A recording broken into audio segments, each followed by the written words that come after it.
avec certaines races qu'avec d'autres. Un chien qui arrive dans votre famille n'a pas seulement besoin d'être câliné. Dès l'instant où vous l'accueillez, vous devenez responsable de son état de santé. Une alimentation correcte et une observation attentive de son comportement vous permettront de garder votre chien en bonne santé et de le rendre heureux. Notre vétérinaire Hugo Brigadoy vous explique comment vous y prendre.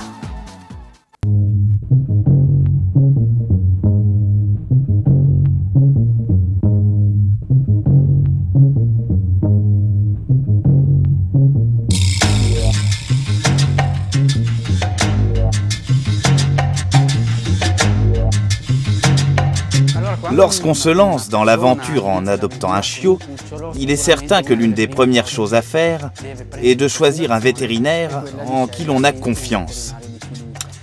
Bien choisir son vétérinaire est une chose importante. Vous voulez que votre chien soit heureux et en bonne santé. C'est le devoir du vétérinaire que de vous aider à y parvenir. Je compare bien volontiers un chiot à un jeune enfant. Donc toutes les précautions que l'on prend avec un jeune enfant, lorsqu'on se rend chez le docteur pour la première fois, sont des précautions que l'on va prendre avec le chiot. Il faut faire comme si c'était un jeu. On va chez le vétérinaire presque comme si on allait jouer. Même faire l'itinéraire de la maison à la clinique vétérinaire, au dispensaire ou au bureau du vétérinaire doit être une balade quotidienne. On sort pour se promener, on passe dans le coin et on rend une petite visite au vétérinaire. Malheureusement, tout comme les enfants, les chiens sont des éponges. C'est-à-dire qu'ils perçoivent et absorbent la nervosité et les angoisses de leur maître.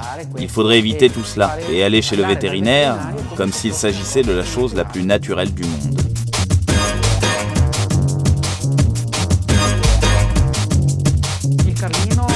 Le carlin est une race prédisposée à certaines pathologies. Tout d'abord, les pathologies cutanées. Le carlin fait partie des races développant souvent des allergies. D'autre part, le carlin possède un globe oculaire proéminent. Cette exophthalmie est naturelle, ses yeux étant moins bien protégés par les paupières. Ils sont donc davantage sujets à toutes les pathologies oculaires, pouvant toucher notamment la cornée. Par ailleurs, le carlin est une race qui a un corps relativement long, sur des pattes courtes. Il est donc sujet, comme d'autres races de chiens, à des problèmes touchant la colonne vertébrale, et tout particulièrement aux pathologies discales, essentiellement les hernies discales.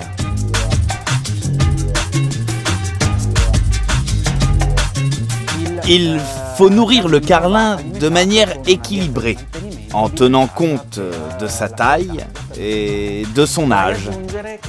Je voudrais ajouter que l'industrie des aliments pour animaux commercialise des repas correspondant bien à la taille et à l'âge du chien.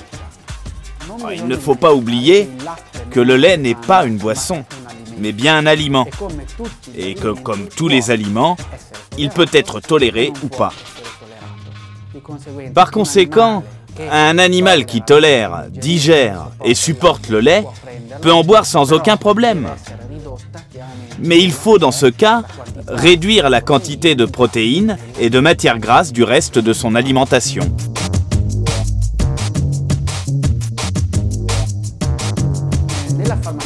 Dans la trousse à pharmacie de chaque propriétaire de chien, il devrait y avoir un désinfectant à base non pas d'alcool, mais d'iode, de l'eau oxygénée, des bandes pour protéger d'éventuelles petites blessures ou entailles et de la pommade cicatrisante.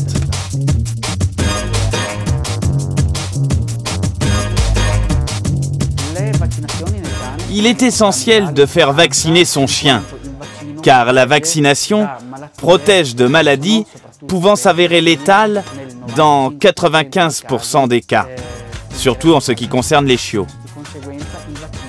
La vaccination n'est pas une obligation légale, mais une obligation morale pour le propriétaire, parce qu'un vaccin protège et peut sauver la vie de nos animaux.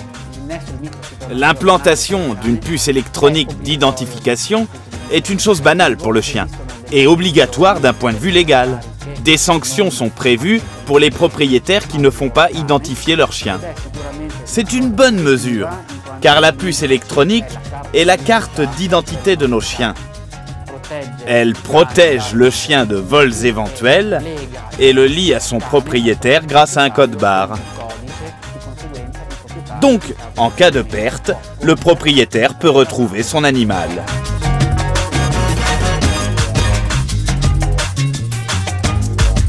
Depuis le 1er octobre 2004, l'Union européenne oblige à ce que les animaux se déplaçant sur le territoire européen aient des papiers d'identité.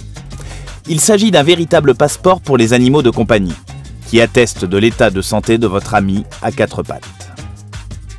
Le passeport fournit des informations détaillées sur le chien et sur son maître, dans différentes langues, y compris les tests et les vaccinations indispensables pour pouvoir voyager dans l'Union européenne.